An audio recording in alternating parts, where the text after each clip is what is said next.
साधारण स्वप्न देखे जो मुझे कुछ संकेत दे रहे थे।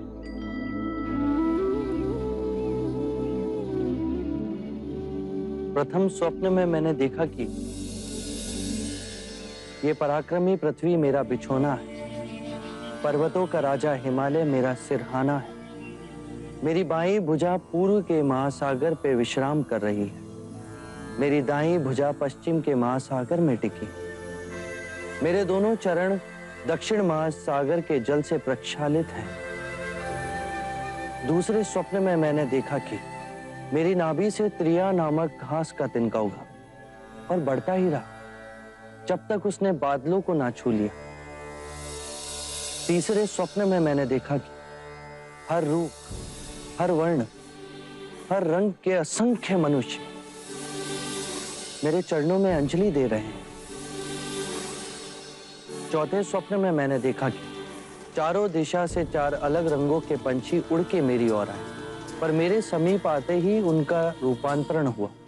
वो अपने विभिन्न रंगों को त्याग शुभ्र श्वेत रंग के हो गए। ये इस बात का सूचक है, हर रूप, हर रंग के लोग मेरी शरण में आएंगे बिना किसी भेदभाव। पांचवें स्वप्न में मैंने देखा कि मैं एक गोबर और लीद के पर्वत के नीचे खड़ा हूं। फिर मैं उस पर्वत के शिखर पर चढ़ा और लौट कर नीचे आया, पर मैं मलिन नहीं हुआ। यह संकेत देता है कि मैं जीवन की दलदल में रहकर भी पुनीत रहूंगा। आपके सपने तो हमें समझ ही नहीं आए। मैं भी इन स्वप्नों का अर्थ ढूंढ रहा हूं। मेरे अंतर मन से एक स्वर उठ रहा है कि मैं सद्धर्म का मार्ग पाने वाला हूं। पहले ये खीर तो खा लीजिए।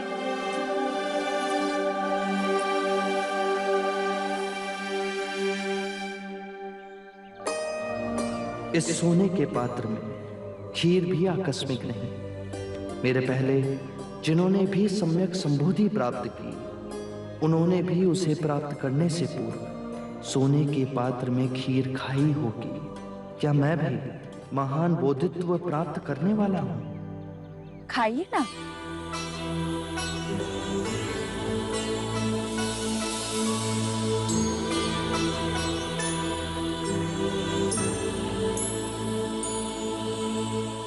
क्या ये स्वर्ण पात्र तुम मुझे दे सकती हो?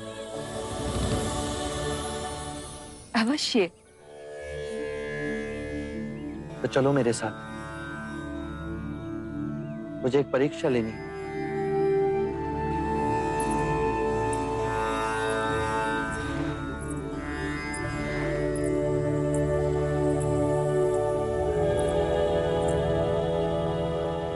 ये कैसी परीक्षा है?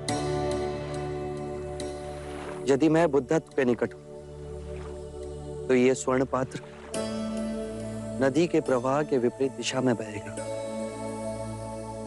अन्यथा डूब जाएगा।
चाहे मेरी चमड़ी झुलस क्यों ना जाए, चाहे मेरे हस्त क्षीण क्यों ना हो जाए, चाहे मेरी अस्थि चूर चूर क्यों ना हो जाए, पर अब मैं अपनी साधना के आसन से नहीं उठूंगा।